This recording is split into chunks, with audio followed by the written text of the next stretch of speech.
Hey everyone, so today we are working on my Audi R8 and more specifically we're doing a brand new suspension for it. So on my Audi R8 here, it has the magnetic ride and unfortunately one of those has failed. We're going to be calling Audi later today to see a quote on parts for all this if you want to do all four corners as well as labor, and I think it's going to be pretty pricey. So today we are installing the BC Racing Coilovers. These are the BR type and they're from Fitment Industries. I'll have all that info down in the description below. This is a pretty cool kit. We have a lot of adjustments that we're going to be able to make. And so you went with the Swift Spring upgrade. Yes, I don't know what that is. They are better. Brian had these on his 370Z. Yeah, and that was it, right? Yeah, I had the standard springs on the road, really good. A lot of Z owners said the Swift springs are even better. And then even on the GTR side, they said the Swift springs themselves are really good. So this combination should be a pretty sick setup. I'm excited. I'm not excited that we won't see these once we install them on the car because they're pretty sweet. I did not know they were gold. Yeah. But it's a pretty cool setup. Again, I'll have Fitment Industries down in the description below. They have a ton of parts for pretty much any vehicle. I've been a little, I don't know the word, been looking through their website, just like happy about everything that I could possibly get for this car. So many goodies. So many goodies, so definitely check them out. I'm very excited too. I never got to lower my other R8, which had no problems with the magnetic ride. This is a 10-year-old car. It's bound to go out. You know, stuff is going to wear out. So I'm excited to get this installed.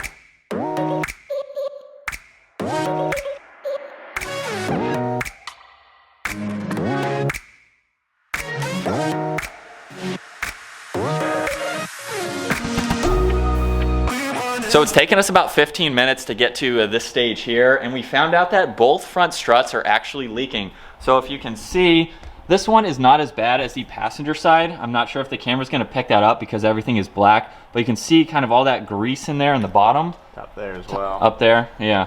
On the passenger side, it is way worse. We're not sure about the back ones yet, but look at... all covered. Yeah. Even the upper control arm here, you can kind of see how it's wet feeling. Onto the disassembly now for the front struts. It's actually super easy. We weren't anticipating it to be this easy. So, on the top of the strut here, on the passenger side, it was much easier. On the driver's side, we're going from the head of this bolt on the upper area here because there's some kind of module right here that wasn't on. It's a wiper blade thing. Is it? Yeah. So I just got to make sure that we're on good there. Onto this lower bolt. I should be able to push it. It's moving. Now, I might have to push this down and you gotta wiggle it from there. There we go. One more, there we go. So with the nut off of the top bolt, Brian's gonna lift up that side and I can pull that right out. So from here, we're taking our big tire iron and getting it up underneath all the way to the top just to loosen the bushing. At least on the other side, it was pretty stuck. So from here, you can see it is out. Out of all of our cars, this might have been the easiest removal process that we've gone through. And so let's not mix these. Well, we know that one's a lot more damaged. Definitely leaking like crazy. Now I think we should call Audi and get a quote for the full suspension, all the parts and labor, see what they would charge versus this kit here, and that'll tell you how much this kit cost and why you're not doing Audi. Why I'm not going the Audi route, and I think we're gonna get even a better handling suspension, don't you think? I probably bet so. Probably bet so. I don't know if parts is Matt. Hi, I have a 2012 Audi R8 with the magnetic ride. Can you look up how much a front strut and a rear strut would cost on that to replace? All right, so the front and the rear, they both run the same price. Okay. They each run $2,597. So after tax for both pieces, you're looking at $5,569.84. Okay. All right, guys, so they'll call me back on the labor quote, but Brian just did a quick search, and we're thinking anywhere between $500 and $1,000 to do this job. So, Brian, come on camera here. And what did we write down? It was $2,500 a corner, right? Yeah, over $10,000. Over $10,000, you guys. And so I think that's why supercars and cars like this get a bad rap, because if you're going to the dealer and you're getting a quote from the dealer, that's why they are super expensive. Yeah. This right here, all four of these were $1,400 for the entire set. Now, if you're wondering why I didn't go with the magnetic ride on this, I only used that button twice in the last year of owning this car.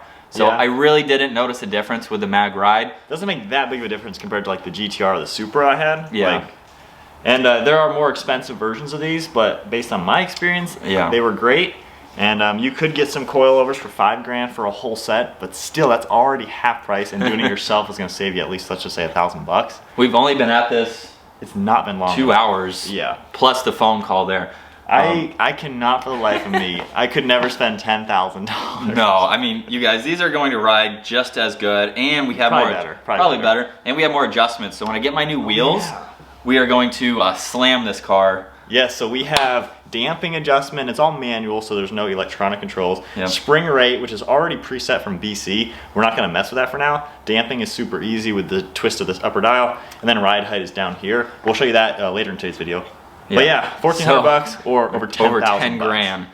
Big difference. I think if you guys own this car too, you would do this route because 10 grand is a lot of money. That's a waste. That's a waste. It's a Yeah, waste. I would never do that because they could go out again. Well, when we first were doing this, we thought only one was damaged, but both fronts are pretty leaking. There's literally a puddle of oil underneath each of them. Yeah. So if we had just replaced one or two, they're all ruined because they're a decade old. So if one goes out, they're all going to go out anyway. Yeah. So before we install the front suspension, we want to get the ride height a little bit more close to stock. We'll kind of drop it like an inch. So if you want to come down close and take a look, we already know that these are actually, this is a rear, isn't it? All right, what you want to do is make sure you have both fronts.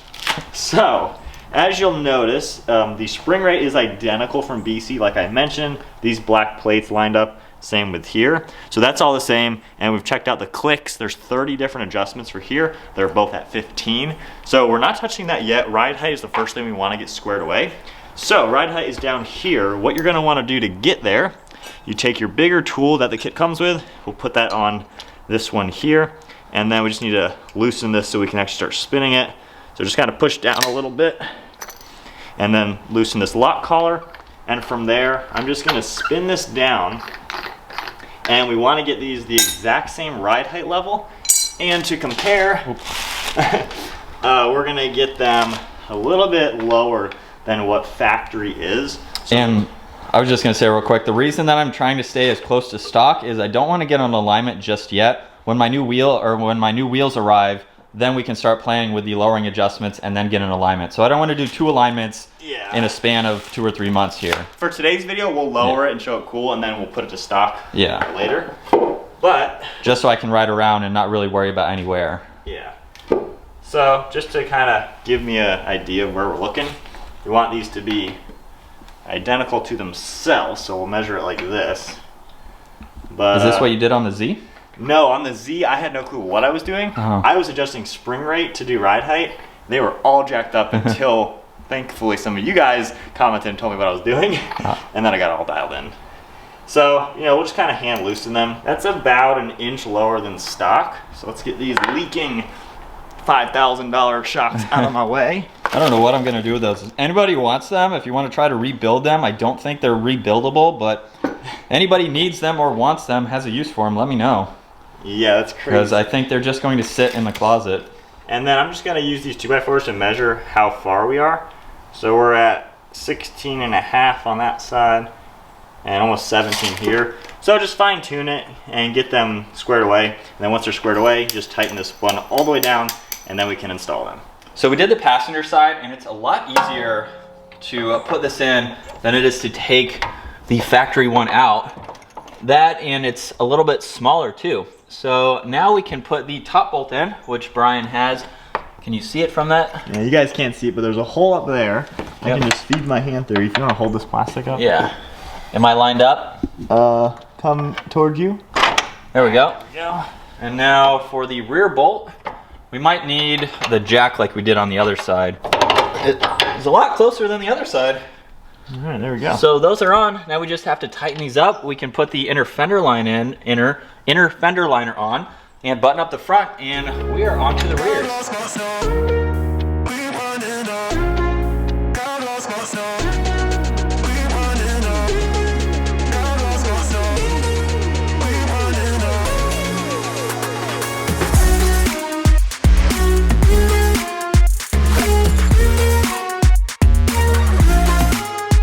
So we're onto the rears now, and we do have to remove both of these plastic panels on both sides of the engine bay, because you can actually see straight through once we remove this and the inner fender liner. So you got that? Yep. And there we go.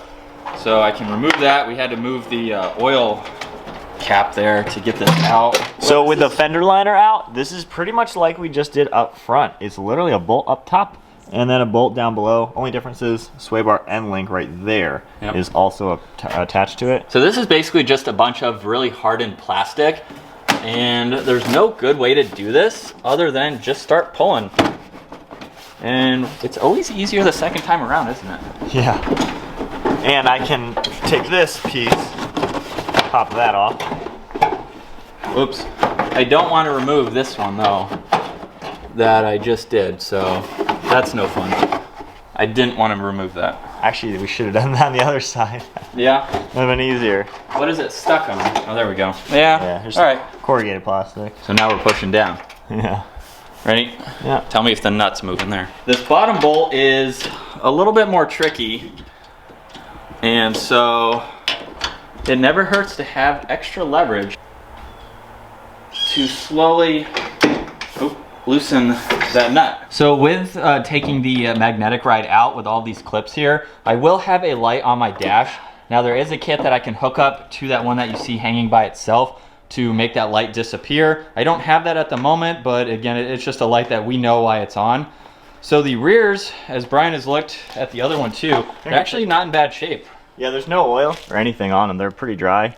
So really, this shot. Yeah, so really this is a $5,000 repair. But because the fronts are. But keep in mind though, given the age, those are ticking time bombs. Oh yeah, So those will go at some point. Yeah. All right, so for installing it, we just go ahead and pop this thing in. This has been probably the easiest car we've ever done. I know, right? It's so weird. For being the most expensive car in our fleet, like, you know, I was expecting it to be a real challenge, especially having the engine in the back. It really hasn't been that hard, but it's a little time consuming. Just with some of the parts we have to remove. Are you getting that in? It's in, it's just should come out right there. Here we go. Somewhere, yep, there we go.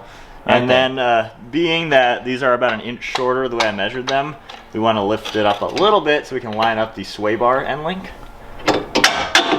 And then, where's the hammer?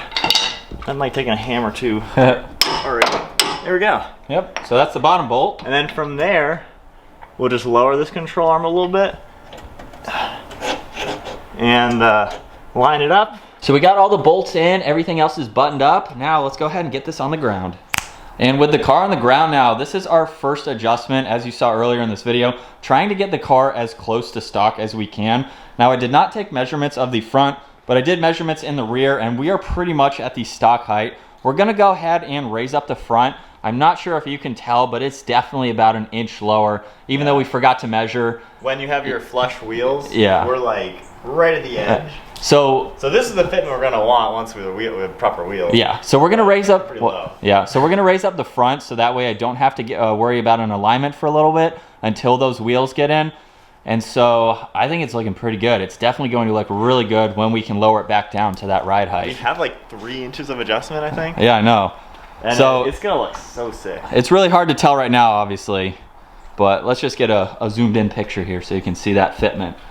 Even with the stock tires, it doesn't look bad, does it? Not too bad. They're definitely tucked in a little bit. Yeah. We need like 20mm wheel spacers. Yeah. But obviously you're getting wheels custom made for it. Yeah. So once those come in, we'll do a whole nother video, especially on how this rides. So we'll drive it home tonight. You know, I'll put some miles on it just to feel out what it's like compared to. Settle a little bit. Yeah, they need to settle a little bit, and then I can kind of compare between the magnetic ride and these. So I'll have another video coming. That'll be the wheel video. We can talk about the suspension, just my thoughts, anything I don't like, you know, what I like about it. But as for a coilover installation, I think setting them up to match your factory, give or take an inch. I tried to set them up almost an inch lower.